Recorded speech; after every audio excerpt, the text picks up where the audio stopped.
Sebuyela mbukelo khona ekhaya okhuluma ukuthi lamini umthandazi. Ngifuna sibheke lapho lifike khona idlozi libe nolaka khona noma sithunywa sibe nolaka kumuntu ophilayo emhlabeni. Akudingeki ukuthi uze ube mdala noma ube mncane ukuze isithunywa sakho sihlambuluke noma idlozi lakho lihlambuluke. Kuyenzeka uphile iminyaka uphile ukuthi awuzange ukhishelwe inkomo ngale ekhaya bomama noma mhlawumbe awuhlawulwanga.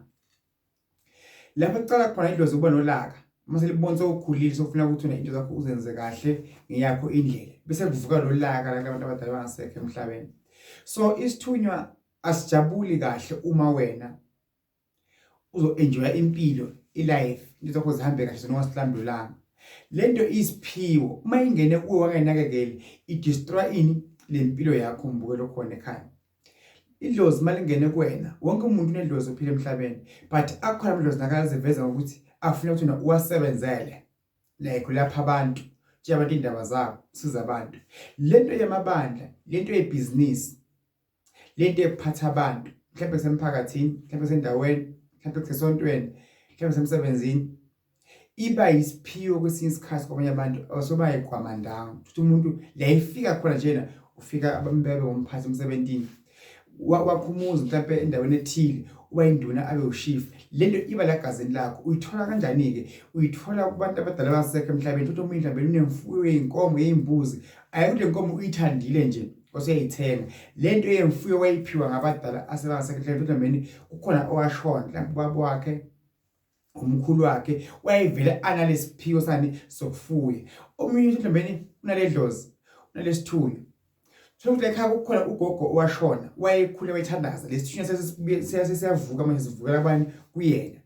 Lo muntu wayenesiphiwo esebungoma lo bungoma sokuvula kubani komunye wale family. So lento engibala kumbukele khona kuthiwa isithunywa nedlozi iyabe siyikhethela abantu emele ukuthi ingene kubona ibasebenzisa ayingene noma bekubani. Futhi idlozi mangalenzeli kahle liyakufaka edongweni liyenza ukuthi relationship yakho ibhidlike, ungalotsholwa, ungashadi, ungatholi umsebenzi, uthole ingozi zeyimoto, nothole imoto seyikhona, wasoba lemoto nje iyafa edestroy. Thola umsebenzi uyaxoshwa akucaci kahle, ungena emshadweni sedlibhekile, ungena kumuye sikadlibhika. So idlozi liyakhona lento inalamandla nje amakhulu. Ifanani nenkosazana, ifanani nenyoka esemanzini. Uma wayithinta kabi ingadestroy yonke indawo yangakini mbukelo khona ekhaya. So make sure ukuthi uyabheka ukuthi into zakho zonakala kangaka nje. Idlozi lakho noma isithunywa awunaso yini na? Idlozi awunalo yini na?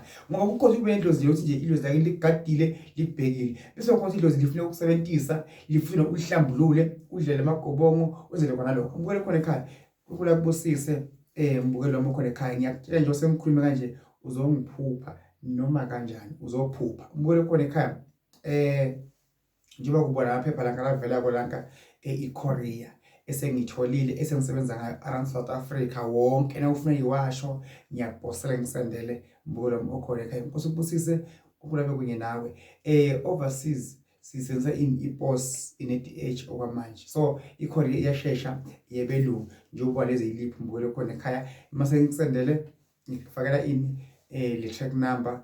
Inkulunkulu abusebe kunye nawe. Ngiyabonga ukumsupporta nokungilandelela okulaba khona mkhaya. Kuningi sifundisa khona balingani bami.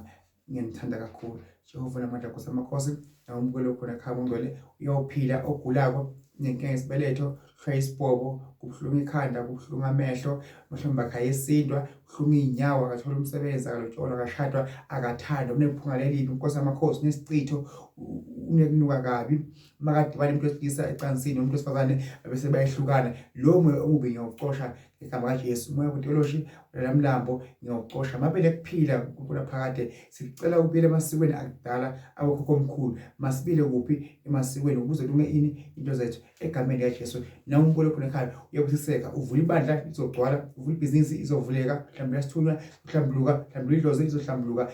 Ngimkhuza abe nomuzi, abe nemali, abe nebantwana, abe nekhaya, ajabule empilweni yakhe asaphila emhlabeni egameni likaJesu uzophakade. Amen. Luka 1 verse 37. uNkulunkulu akahlulani lutho. uNkulunkulu anibusise. Ngiyabonga.